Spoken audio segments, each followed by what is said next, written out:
PG, patnubay at gabay ng magulang ay kailangan sa mga batang manonood. Heto na ang kwento ng walang hanggang pagmamahalan sa ikaw lang ang mamahalin. Hatid ng New Ariel Stain Lift with Deep Clean Technology.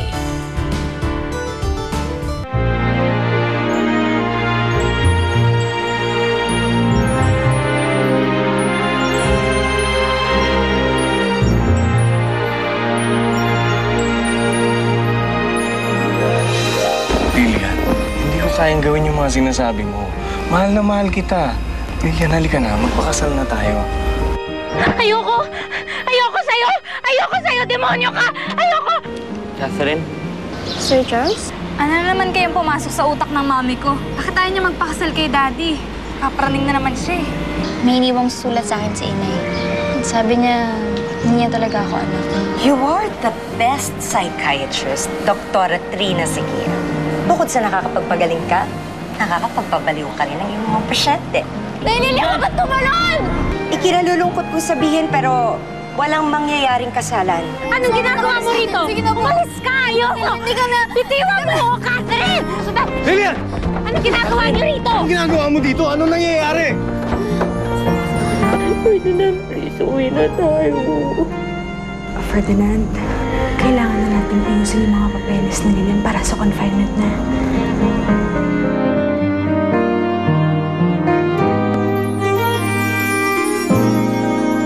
Sige, Dok. Susunod na lang ako. Kausapin ko lang muna siya. Salamat.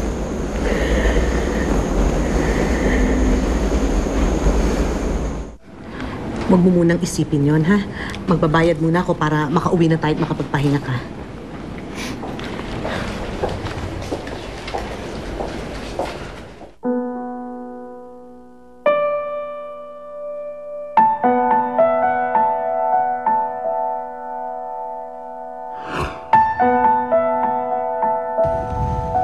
Ayan, ang ganda-ganda na ng anak ko. Manang-mana ka talaga sa akin. Salamat, Nay. Gusto mo, ikaw naman po ang suklayan ko? Hindi, wag na. Okay na ako. Isa na lang natin favorite mo. Ganda-ganda. Aray! Catherine, problema? Upo. Ano yan?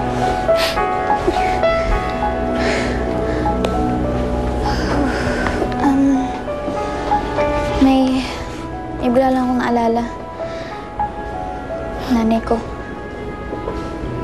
Nanay mo, si Aling Gising? Hindi. Ha? Ang naalala ko kasing nanay ko si Lilian eh. Malakas talaga yung kutob ko na siya yung tunay kong ina. Di ba pinangako ko sa'yo? Hindi kita iiwanan, di ba? Kaya huwag kang matakot. Andito lang ako.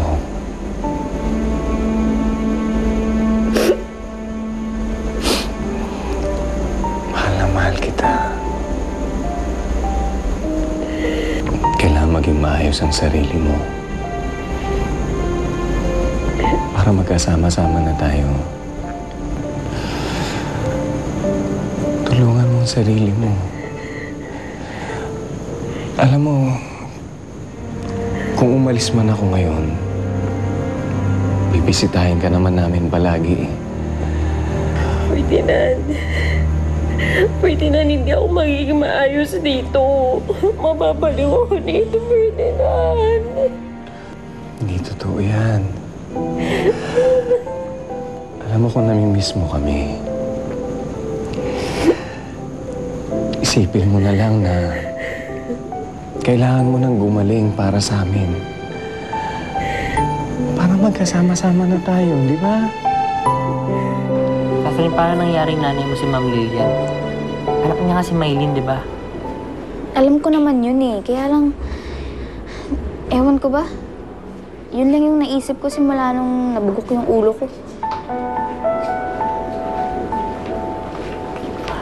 Ma'am, masyado ka lang sigurong attached kay Ma'am Lilian. Siguro nga. Siguro, sobra lang talaga ako nag-alala sa kanya.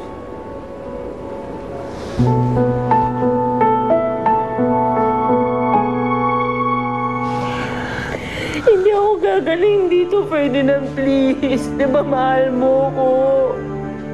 Please, huwag mo ko iwan, Ferdinand. Ferdinand, pasensya na pero kailangan natin iwan si Lilian. Yung mga orderlies nang bahala sa kanya. Ferdinand, anong gagawin nila sa akin? Tulungan ka nila.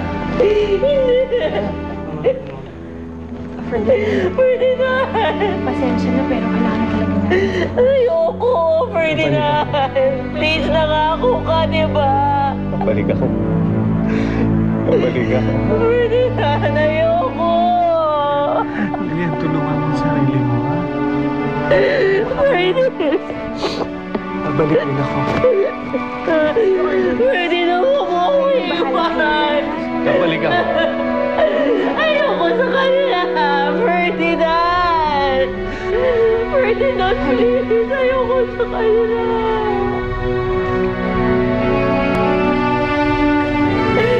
Ferdinand, ayoko dito.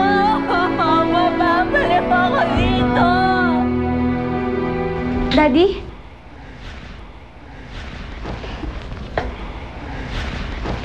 Daddy, si Mami. Pwede ko ba siyang puntahan? Nasaan siya? Lagay ko, anak, hindi pa itong tamang pagkakataon. Baka lalo lang siya malungkot eh. Pina-admit ko kasi siya dito para for further treatment at therapy. Kaya mas makakabuti siguro wag na muna. Bakit po? Bumabalik na naman ba yung sakit niya sa ulo? Oo, anak eh. Hindi pa siya lubusang gumagaling. Hayaan niyo na, Daddy. Gagaling din si Mami. Kailangan lang natin maghintay.